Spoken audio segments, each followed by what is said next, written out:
Oi, pessoal. Eu sou a Ângela Maria, estagiária da disciplina de Física do professor Felipe. E na aula de hoje estaremos estudando sobre as leis de Newton. Então, para começar o nosso estudo, eu gostaria de fazer algumas perguntas para vocês. Por que quando o ônibus freia ou acelera, somos empurrados para frente ou para trás? Por que precisamos utilizar o cinto de segurança quando estamos no carro? E como é possível retirar um papel debaixo de uma garrafa sem tirá-la do lugar? Você já pensou nessas questões que estão presentes em nosso dia a dia? Você já refletiu por que isso acontece? Para responder, precisaremos conhecer alguns conceitos fundamentais da física. Vamos lá? As leis de Newton. As leis de Newton são leis que determinam como as ações das forças influenciam o estado de movimento dos corpos. Então, essas leis são capazes de explicar a dinâmica que envolve o movimento dos corpos. Mas o que é força? Força é o agente da dinâmica responsável por alterar o estado de repouso ou movimento de um corpo. Então, a força ela é responsável por tirar um objeto do seu repouso, por dar movimento a um corpo. Aqui a gente tem alguns exemplos de força. Tem o famoso cabo de guerra, tem um homem com um carrinho de mão, tem um cachorro, colocando força e assim puxando seu dono, tem um menino puxando o estilingue e temos pessoas na academia levantando peso. E o que é uma lei para a ciência? Então, vou explicar para vocês um pouquinho sobre o que é lei e teoria através dessa tirinha. Pode ser que você tenha aprendido isso na escola. Quando uma teoria é 100% comprovada, ela se transforma em uma lei. Nada disso, tapa científico. Uma lei é uma descrição de um fenômeno observável, quase sempre através de uma expressão matemática. Então, a lei, ela nos diz como que algo acontece. Já a teoria é um conjunto de princípios que explica um fenômeno com provas e evidências. Então, a teoria, ela nos diz por que algo acontece. Então, ela vai me dar provas, vai me dar evidências. Agora, você sabe, uma lei não é uma teoria 100% comprovada. São dois conceitos distintos, baseados em evidências e parte de conhecimento científico. Quem foi Isaac Newton? Então, ele nasceu no Natal de 1642 na Inglaterra e morreu em 1727. Além de física e química, ele também estudou filosofia, astronomia, astrologia, alquimia, teologia, entre outras ciências. A morte de Isaac Newton está ligada à contaminação por mercúrio, utilizada em suas atividades alquímicas. Tem até esse memezinho, seu nome era Isaac Newton. Newton nem aí para a ciência, partiu comer mercúrio. Então, o que foi que aconteceu? Como parte de seus experimentos, ele gravou, entre outras coisas, o gosto dos metais. E um dos metais que ele provou foi um mercúrio que é extremamente tóxico. Então, a sua morte está ligada ao mercúrio, que durante que ele estava fazendo esses experimentos, ele tinha que provar o mercúrio e aí ele veio a morrer por conta do mercúrio. Dentre os muitos trabalhos que ele elaborou, a gente pode citar o desenvolvimento da lei da gravitação universal, o estudo sobre os fenômenos ópticos, que possibilitaram a elaboração da teoria sobre as cores dos corpos, também o binômio de Newton, a criação e o desenvolvimento dos cálculos diferencial e integral e o estudo das leis dos movimentos, que é as leis de Newton, as quais iremos estudar agora. Então, como foi a elaboração das três leis de Newton? Estudos dizem que Newton começou a estudar sobre a dinâmica dos corpos enquanto estava sentado lendo sobre uma macieira. Assim, enquanto se concentrava, uma maçã caiu sobre sua cabeça e foi assim que os estudos sobre a gravidade se iniciaram. Acredita-se também que nesse período ele também teria formulado um esboço das 3 leis do movimento, conhecidas como as leis de Newton. No entanto, essas leis só foram publicadas em 1687 e serviram para explicar o movimento dos corpos. Então, nesse período, ele fez apenas um esboçozinho e logo mais à frente, em 1687, foram que as leis de Newton foram publicadas. Todas essas teorias desenvolvidas por Newton só foram possíveis porque o cientista inglês teve acesso importantes a escritos de outros cientistas, como Kepler, Galileu e Copérnico. O próprio Newton reconhecia a contribuição de outros estudiosos no seu trabalho e chegou a escrever em uma carta que ele só pôde ver mais longe porque estava nos ombros dos gigantes.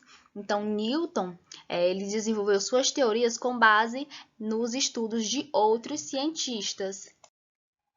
Primeira lei de Newton, conhecida como lei da inércia. Então, ela nos diz que todo o corpo continua em seu estado de repouso ou de movimento uniforme em uma linha reta, a menos que ele seja forçado a mudar aquele estado por forças imprimidas sobre ele. Como assim? Essa lei afirma que todo o corpo permanece em seu estado de repouso ou em movimento retilíneo e uniforme, caso as forças que atuem sobre ele se anulem. Então, se não houver uma força sobre esse corpo, ele vai permanecer em repouso. Como eu falei no slide anterior, a primeira lei de Newton é conhecida como lei da inércia. Mas o que é inércia? A inércia é a tendência natural de um corpo em resistir à alteração em seu estado original de repouso ou de movimento. Em outras palavras, um objeto parado sempre tende a permanecer parado e um objeto em movimento tende a manter o movimento. Para vocês entenderem melhor, eu trouxe uma tirinha do Garfield. Você é preguiçoso? Não, estou conduzindo uma experiência científica. Preguiçoso. Estou testando a primeira lei da física. Preguiçoso, preguiçoso, preguiçoso. Corpos em repouso tendem a permanecer em repouso. Então, ele está aqui deitadinho no seu lugarzinho e ele está colocando a desculpa de que é a lei da inércia, que ele quer continuar em repouso. Temos aqui uns exemplinhos de inércia, por exemplo, nessa primeira tirinha. Ele estava andando de skate e ele bateu numa pedra. Então, ele fala, um corpo em movimento tende, a permanecer em movimento. Como ele bateu na pedra, o skate, bateu na pedra, o seu corpo continua em movimento e ele foi para frente. Por exemplo, a gente tem aqui essas bolinhas nesse carrinho. Da mesma forma, eles desceram e como bateu aqui no cubinho, as bolinhas continuaram o movimento. Outro exemplo aqui que permanece em repouso. Temos um copo com, vamos dizer, uma madeirazinha e aí a pessoa empurrou essa madeira. A moeda estava em repouso e ela permaneceu em repouso e caiu dentro do copo.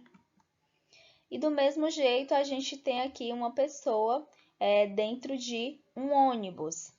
Ela está aqui sentada, então o ônibus bateu e seu corpo foi para frente. Por quê? Porque o seu corpo estava em movimento junto com o ônibus.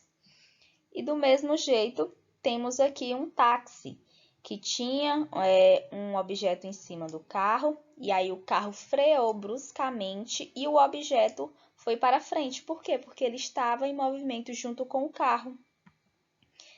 Então, a primeira lei de Newton, ela fala que o corpo em repouso permanece em repouso e o corpo em movimento vai manter o seu movimento constante. Temos a segunda lei de Newton, que é conhecida como o princípio fundamental da dinâmica. Então, ela nos diz que a mudança do estado de movimento de um corpo é proporcional à força motora imprimida e é produzida na direção da linha reta na qual aquela força foi imprimida. Então, ela tem como fórmula força resultante igual a massa vezes a aceleração. De acordo com a segunda lei de Newton, A força resultante aplicada sobre um corpo produz nele uma aceleração na mesma direção e sentido da força resultante. Então, a segunda lei de Newton, ela trata da relação entre a força e a aceleração de um corpo. Então, para que um corpo ele ganhe aceleração e tenha a sua velocidade alterada, é preciso que a força seja aplicada sobre ele. Temos aqui alguns exemplos, né? Para que o carrinho de supermercado ganhe aceleração e tenha a sua velocidade alterada, é necessário que a pessoa faça uma força sobre ele. Outro exemplo. Temos um carro, é necessário que a pessoa acelere, né, ele para que ele ganhe aceleração.